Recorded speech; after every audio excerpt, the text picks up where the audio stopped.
Pity plays, also known as the poor me approach, is a tactic used by some individuals to manipulate others and evoke feelings of empathy and guilt. It is often depicted in the form of a wolf pretending to be a sheep.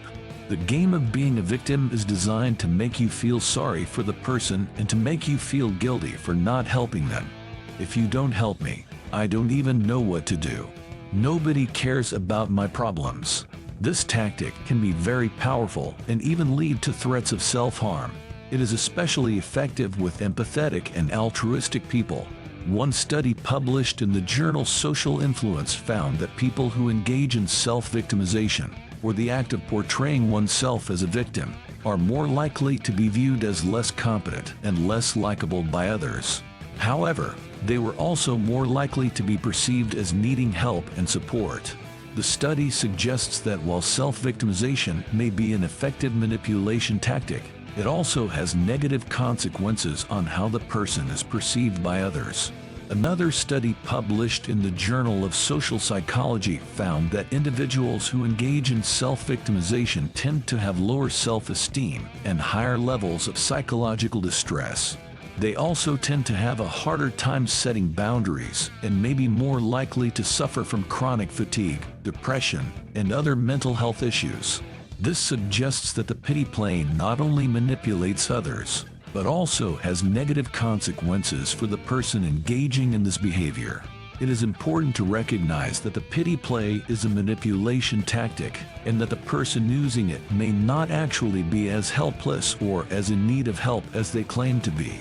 They may be using this tactic to gain something from the listener, such as money, attention, or to avoid taking responsibility for their own actions. For example, imagine a friend who repeatedly calls you, crying and describing a difficult situation they are in, usually in a dramatic and emotional way, but never takes action to solve the problem they are describing. They may be using this tactic to gain attention and sympathy from you, rather than actually seeking help. It's also important to remember that saying yes to someone who is playing the pity card doesn't solve the problem. Only it enables the person to continue to play the same game. If you feel guilty or obligated to help them, you should take a step back and consider whether helping them is truly in your best interest. One way to deal with the pity play is to set boundaries and assert yourself. It is important to be firm and to communicate that you are not going to be manipulated or taken advantage of. You can say something like, "I understand that you are going through a difficult time, but I cannot help you in the way that you are asking. I have my own responsibilities and needs to take care of." Another way to deal with the pity play is to offer alternative solutions. Instead of giving in to their demands, you can suggest other ways that you can help them. For example, if they are asking for money, you can offer to help them find a job or to connect them with resources that can help them solve their problem. It's also important to remember that the person using the pity play may not be aware of their own behavior and the impact it is having on others. They may be coming from a place of pain and insecurity. Therefore, it's important to approach the situation with empathy and understanding, while also being firm in your boundaries. A study published in the Journal of Personality and Social Psychology found that people who are able to assert themselves and set boundaries tend to have better mental and physical health and are more likely to be satisfied with their lives.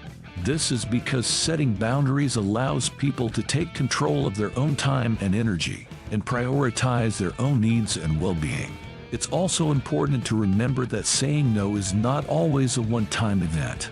Sometimes you may need to repeat your no multiple times before the other person accepts your answer. So be prepared for persistence and be assertive and firm when you need to. In certain situations, it may be helpful to offer an alternative solution. For example, if a friend asks you to go out for drinks on a night that you have already made plans, you could say, "I'm sorry, but I can't go out tonight. How about we plan something for next weekend?" This shows that you are willing to be flexible and still want to maintain the relationship. In order to overcome the obstacles of pity plays, it's important to recognize the benefits of saying no. Saying no allows you to prioritize your own needs and well-being, which can ultimately lead to greater satisfaction and happiness in life. One way to practice saying no is to start small. Begin by saying no to simple requests or invitations that you are not comfortable with. For example, if a friend invites you to a party and you're feeling tired and don't want to go, it's perfectly fine to decline the invitation. Or if a coworker asks you to take on a project that you don't have time for, it's okay to say no and explain that you're already stretched too thin. Another way to practice saying no is to use I statements. Instead of saying no outright, you can say something like "I'm sorry, but I can't do that right now." This can help to soften the blow and make it clear that the decision is based on your own needs and priorities, rather than a lack of interest or willingness to help. It's also important to remember that saying no does not make you a bad person. It is a healthy and normal part of any relationship. It can also be a sign of respect for yourself and the other person. When you say no to someone, you are also giving them the opportunity to find someone else who can help them or to come up with an alternative solution. In conclusion, the pity play is a manipulation tactic that is designed to evoke feelings of empathy and guilt in the listener. It is important to recognize this tactic, set boundaries, and assert yourself. Be firm and communicate that you are not going to be manipulated or taken advantage of.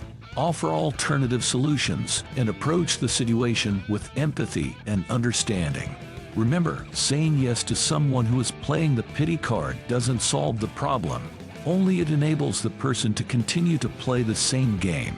It's important to remember that setting boundaries and saying no is not only beneficial for you, but also for the person who's trying to manipulate you.